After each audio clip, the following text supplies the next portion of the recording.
Rockstreets podcast. Hey, it's Tumbles coming at you. It's been a long time. Barely. You holding it together over there? Yeah, I guess so. You know that meme of Lindsay Lohan wearing the sunglasses, peace figure? Yes. That's how I feel right now. Or the meme where, like, the little dog in the room is on fire, everything's fine. Yeah, sure. Okay. The world can go to shit. I'm in my own little, nugget of my own little corner in my own little room. Well, all right then. Hi, it's the Rockstreets podcast. We did a thing today, didn't we? Yes, we did. And you get, I don't know if you get bonus points or insanity points or what, but as y'all can hear, Tumbles did a thing today with the COVIDs. Yeah, there's a highly likely chance that I have COVID, and I do feel better. I actually was fine, minus like stupid post-nasal drip and cough, but now it's like the end of the day, and I've been up since 3:30 this morning, so You're collapsing. I'm collapsing. You hit the wall. So I thought it was a great time to do an episode, why the fuck not? So, yeah, the Rona came swiftly, it happens. I felt really shitty for a day, and then I started to feel better. Amazing how that happens, right? Yes, I am just getting, I think I avoided it. I have post-nasal drip. Well, we'll see what happens after today. Yeah. But I had just a little bit of post-nasal drip. I think I avoided it this time. It didn't go full-blown Rona. Oh, God, you'll hear that. Fuck, I'm sorry. You'll hear that all episode. I apologize. So, today, we reached penetrated and the Vermont border. Yes. Tumbles is downright sick of the Shenandoah. Downright sick of Virginia, and we have like Virginia. 300 miles to go. It's depressing. So, we did do AT stuff, but we decided to go the opposite end of the East Coast. Whoa, we almost hit something on the road. Styrofoam. So this guy in front of us, this Kia, his bumper is literally, like, his car is falling apart, and there's pieces of styrofoam falling out of his bumper. So don't be the Kia with the license plate. No, I'm kidding. Anyway, yeah, don't be that dude. So we decided to head up to Vermont, and the original plan was to do right at the border between Massachusetts and Vermont is mile 1600. Yeah, that's right. And we were going to go to mile 1615. Yes. And I decided that since it's 95 degrees and you are sick and we are not used to the heat, that we would shave off 3 on that. So it's not only mile 1600, it's the 3-mile approach trail as well. Pine Cobble, that's right. The 3-mile approach trail from, I forget, Route 2. That's right, Route 2 in Massachusetts. So you have to go up and then walk the rest of Mass into Vermont. Then you start at 1600. So it would have added, actually, it would have done 20 miles if... Yeah, that was not in the cards today. Yeah, smart move by the crank. He said, well, there is another road. And I said, no shit. Because I was looking at Gut Hook from afar, apparently, and just saw those 2 road crossings, and I was like, all right, I guess we're doing the 15. But at that point, my illness wasn't a factor, really. It was more that it was going to be 95 degrees today. Yes. So, cannot recommend Dave Ackerman shuttles enough. If you are in the Massachusetts, Vermont area, he will go as far as you are willing to pay. There you go. The dollar decides how far you can go. It's like a strip club. So, oh my God. Can't recommend him enough. Dollar. Can't recommend him enough. He was early. Yes, he was. We said 7:30. We got there at 6:45 because I was driving awesome this morning. So we took a nap, and we woke up, and you were like, is that our shuttle guy? Like, the older dude over there? I was like, no. Like, we used him before, and he didn't look that, like... old. Yeah, he didn't look that old. Like, what are you talking about? So we're dicking around. We're taking our time. Yeah. Applying bug spray, going to piss. You used the nice freaking Oh, you Rivian. didn't? I did not. I just went in the woods. Oh shit, dude, there's a privy. Dudes, if there's privy, take a gander. Take a look. Use it. Go on. Everything came out okay, so I'm all good. Oh, God damn it. And it turns out, yes, that was our shuttle driver. Yes. So... Dave was fabulous. He's a Yep. Bernie bro, but he's fabulous. And that just proves, as long as you avoid politics... And you got $1 on you. We got along fabulously. We're talking trail talk and all sorts of stuff. He's absolutely great. It's government that divides people, not people. Darn tootin'. So, he dropped us off at County Road, which is a semi-maintained road at mile 1603. You are very kind when you say semi-maintained, because apparently the last time they put gravel down was 5 years ago. He said they do run a grader over it once a year.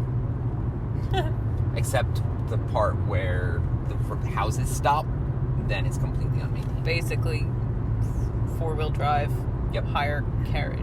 Yeah. Yes. So be aware of that, because Google Maps just says you could drive it, it's all good. No, it's not. Highly suggest you not doing that between October and March. Right. Yeah, he said he did it in March, and it was not fun. It was ice-capades. Anywho-ha. So that cut out climbing up to the ridgeline for us, which was fortunate. Because climbing out of the Massachusetts border... Yes. On that section is a pretty steep incline. So doing it this way cut that out. I got my Ricola. Nice. Thank you. May it serve you well. Appreciate it. So the trail itself from that point is nothing like the first 3 or 4 miles really aren't all that remarkable. It's nothing like Massachusetts, man. The end of Massachusetts kicks your fucking ass. And then once you get up on that ridge, it's smooth sailing. Yep. For like 15 miles. Yeah. This is also the Long Trail. This is the section where the AT and the Long Trail share. It's the same trail. Until Rutland. Yep. And just keep in mind, if you are hiking either Nobo or Sobo, both the Long Trail and the AT have white blazes. So just be mindful. Good point. Absolutely. But yeah, it felt different than Virginia. The trail itself was not remarkable. It was narrower.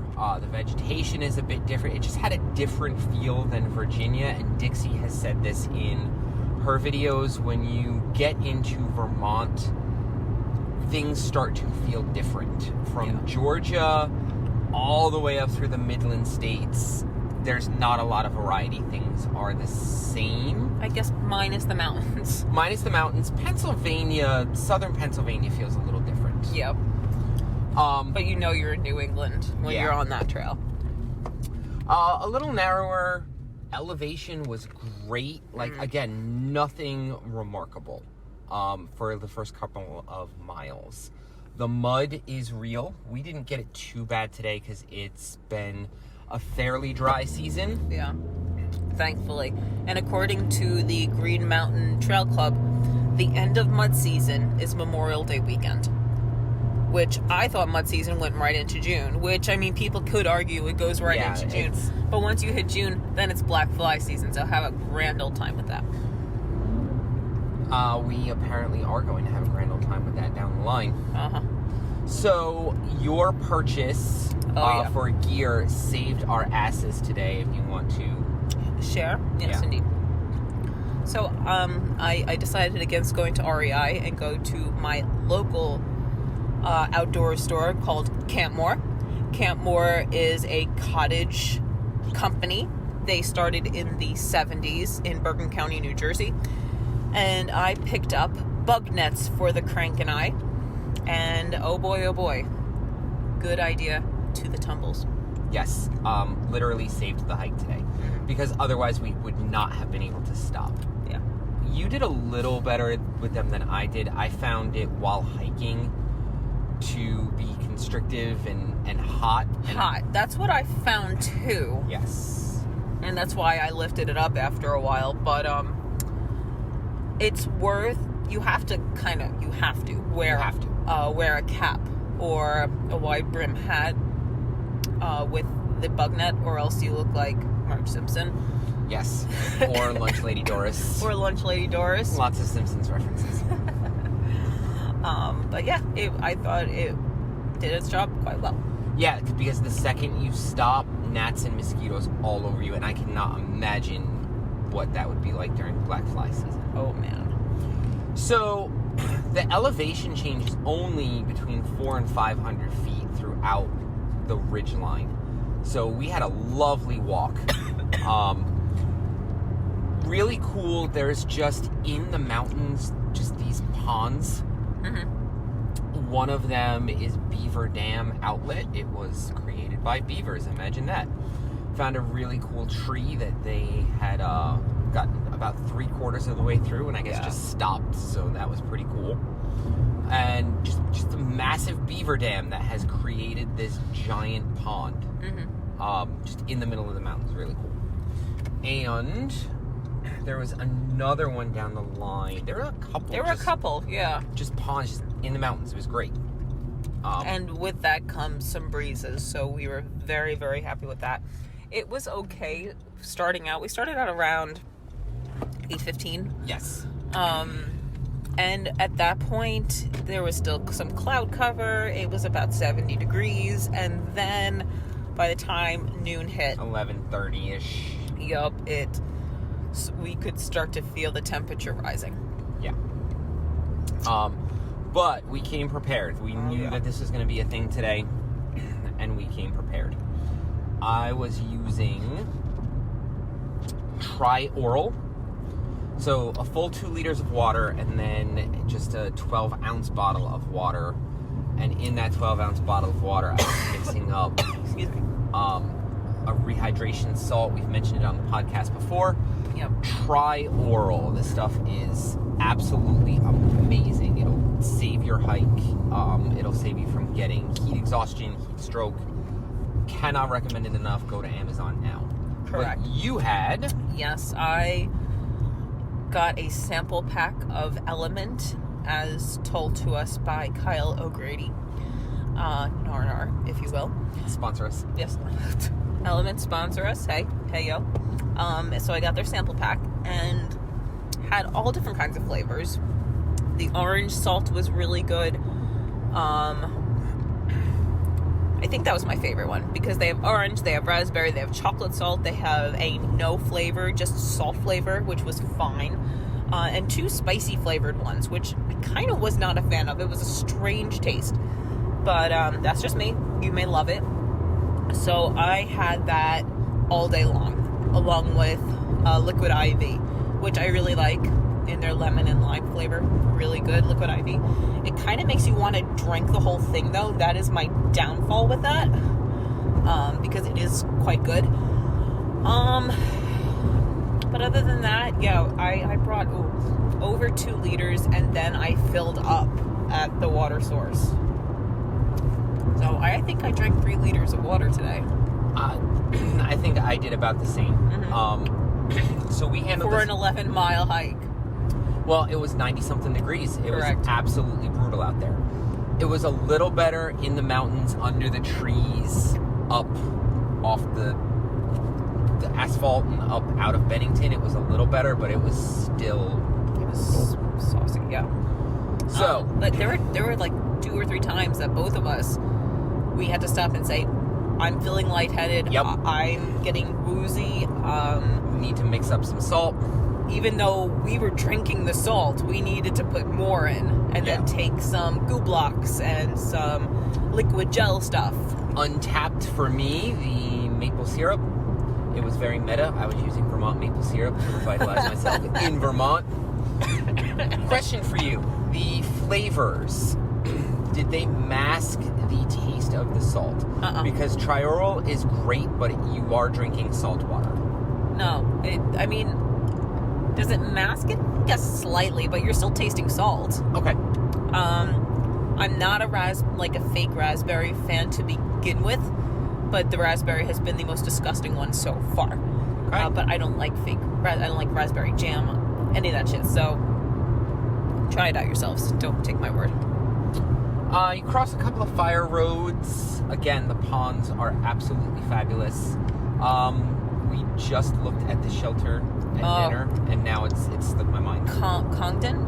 Yes. I keep wanting to say Compton, but it's not. It looks like Compton. Straight out of Compton. It looks like it's straight out of Compton, but it's not.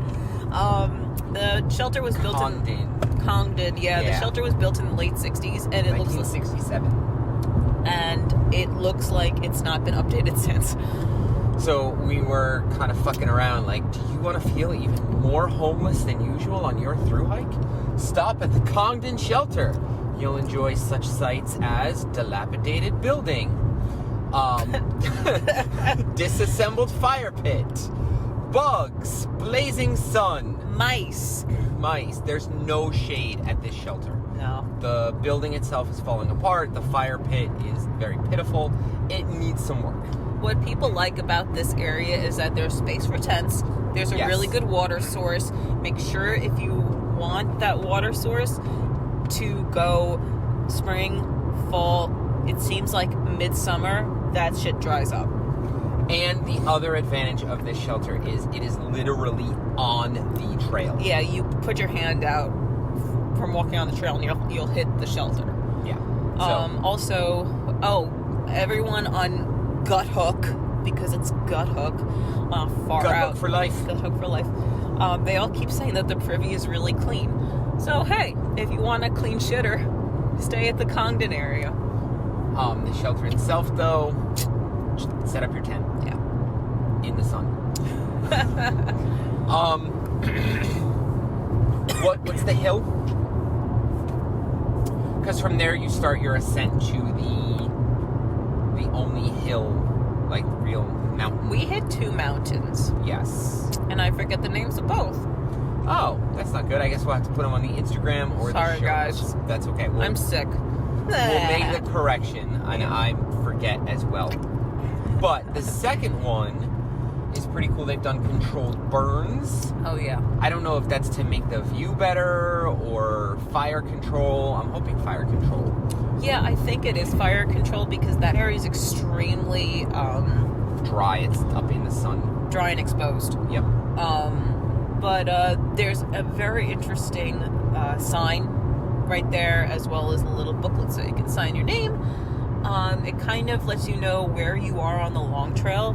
They split the long trail into sections, so we had just completed the southernmost section of the long trail, Which is pretty fucking awesome. it's pretty awesome. You could also see the penis of Bennington, Which we will get to. You can see Bennington and then the phallus of Bennington. Yes.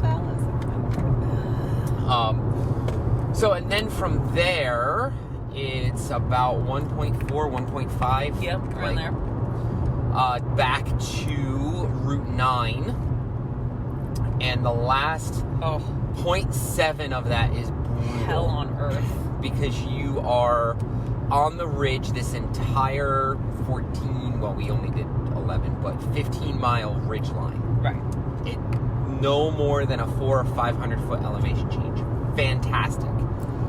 This 0.7 back to Route 9 Takes you from 2,400 feet to 1,375. all at once. Yeah.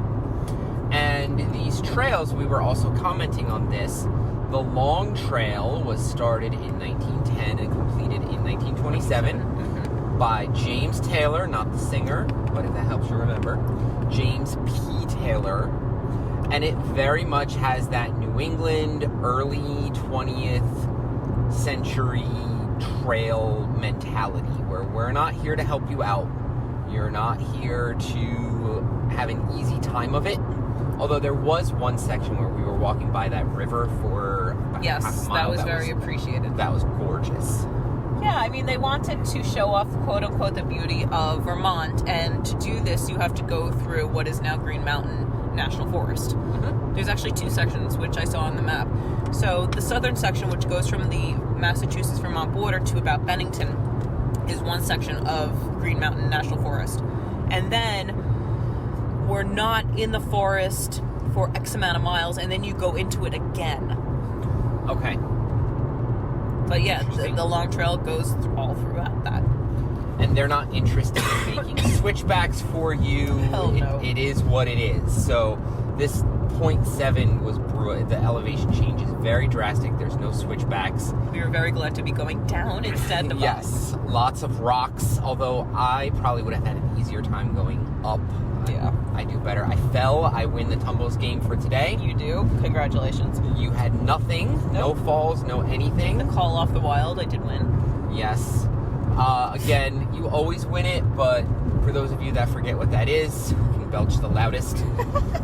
I'm claiming an unfair advantage with your advanced post-diesel drip. Will you stop? I always win. I know you always win, but it was really bad today. Like, you were speaking words. Because your post-nasal drip going down into your stomach and just... So... Oh, no. A fantastic day, except for that last 0.7 where I fell. And it was hot. There's no denying it. But we were better off, like we said, in the trees than y'all were on the asphalt. Yes. Yeah, I think we did a good job. The bug nets, the salt. The permethrin. Yes, the permethrin. We sprayed our packs. We still need to do tick checks. Yeah, it's true. Guys, this is a Rocks and Roots requirement. Yes. This is no questions asked, just buy it. Sawyer, I believe it's the same company that makes the same company. It is the same company. They're a fabulous company. Fabulous, sponsor us. So Sawyer makes something called permethrin, and it is specifically for your gear, your clothing, not for your skin.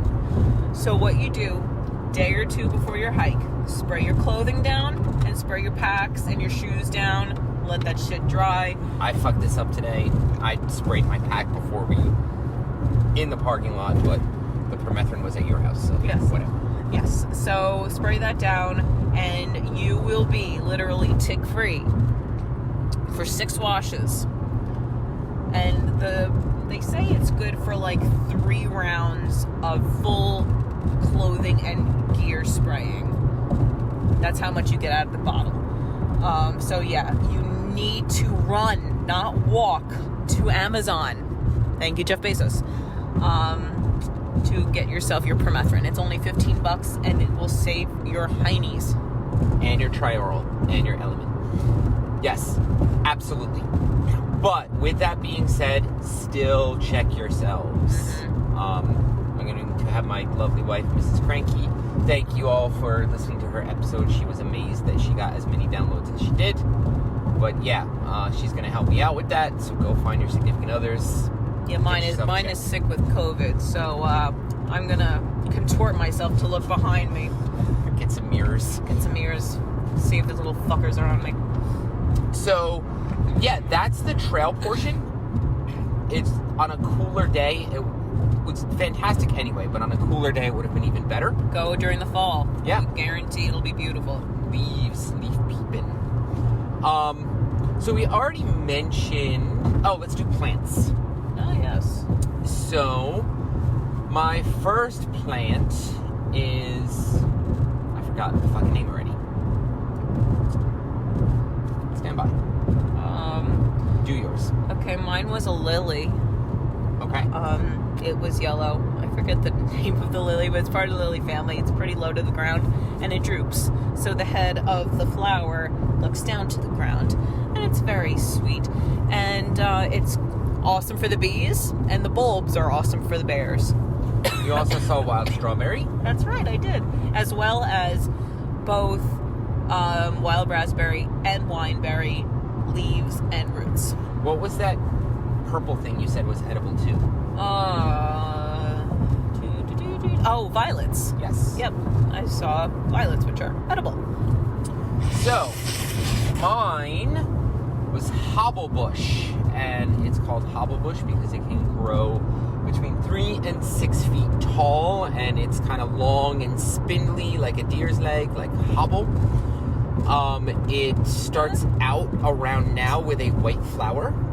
Those flowers then become edible berries around August. So, hobblebush, I will put up pictures. My second one, I'm Go gonna ahead. Do butcher it. the pronunciation, No, go and you're for it. gonna have to help me. Polyacarice? Polyparaceae, which is a mushroom. Polyuraceae. It will. It will. Because it is toxic. So this thing, obviously it's grown on trees. It's white. You'll see this actually all up and down the East Coast on trees. They look like they're fossilized a lot of the time. And they grow big too. It looks like a white shelf coming out of the tree. Yeah. It's a mushroom, and it's extremely toxic, so don't be an idiot. Picture this has a story about a German family that didn't know what the fuck they were doing over here and fucking ate it and started, well, this part sounds kind of fun. They started hallucinating, and then they died. They had like toxicity and all sorts of stuff. Liver and kidney failure. Yep. Yeah. So there was actually I don't know if it was the same mushroom, but there was a guy on YouTube who was talking about how he had been a mycology lover and loved to forage mushrooms and all this stuff, and he didn't have his book with him on the day that he went out, but he was, I would say, 80% sure that this particular that this particular mushroom was edible. And so that night he cooked it up, had a bit, and then somebody said, "Are you sure? That looks like XYZ mushroom." And then he said, "Oh, well, maybe." So he started to read up on it. Extremely toxic, liver and kidney failure, high fever, the whole nine. And he was one of 3, I think, who have survived eating these wild mushrooms. Guys, don't fuck around. Don't fuck around unless you're 150% sure. Get yourself a book. We've only done one mushroom forage, and that was chicken of the woods.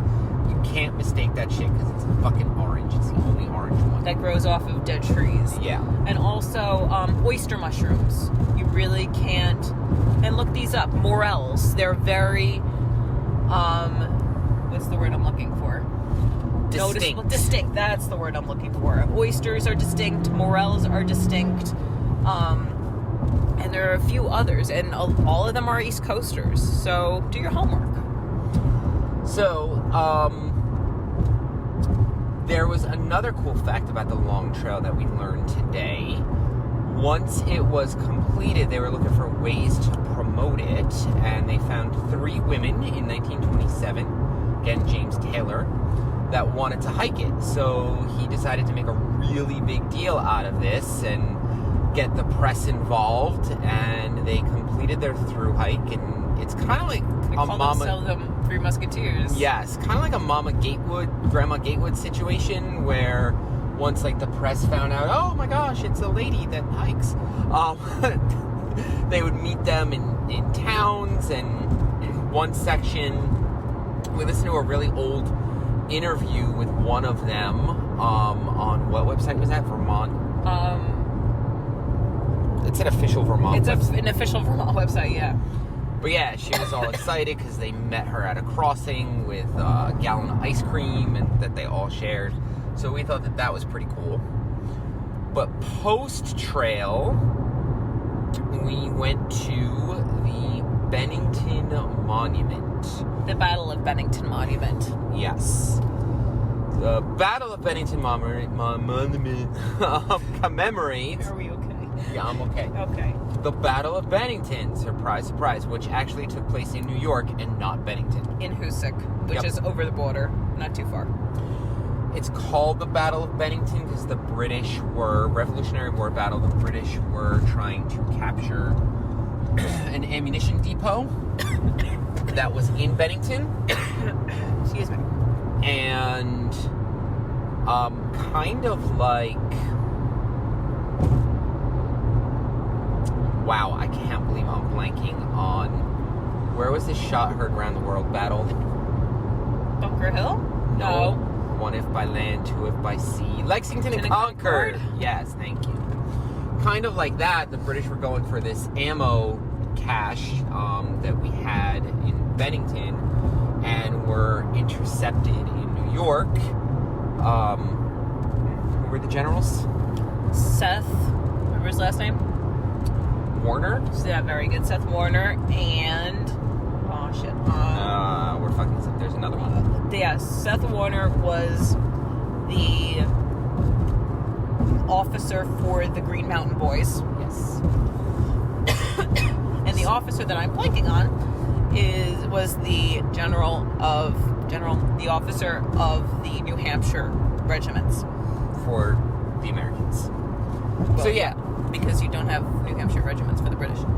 Yes. Okay. Yes, good point. I at least I know that. So they intercepted them in New York. They turned them back, claimed victory. This is part of the breaking of the British leading into Saratoga. Yeah, this is the Saratoga campaign. Yeah. You have the majority of fighting in 1777 from Quebec down to West Point. And you're dealing with all up and down the Hudson Valley. You're going from Boston, then they're taking the cannon up to Quebec. Then they're like, oh, that's a really fucking stupid idea. Yep. And then you have fighting in Maine. And they're like, okay, maybe we should turn around. And then they're dealing with little forts. They have Ticonderoga, and then they have a fort right across the way. Do you remember the name? I do not. Okay. There's a fort right across Lake Champlain in Vermont that we visited last year. Yes, I can picture it. I don't remember the name. All right, we don't remember the name. And then what happened was they decided to fight Bennington and then go further south. Go further north and go fight Saratoga. Yeah. So this is a prime example of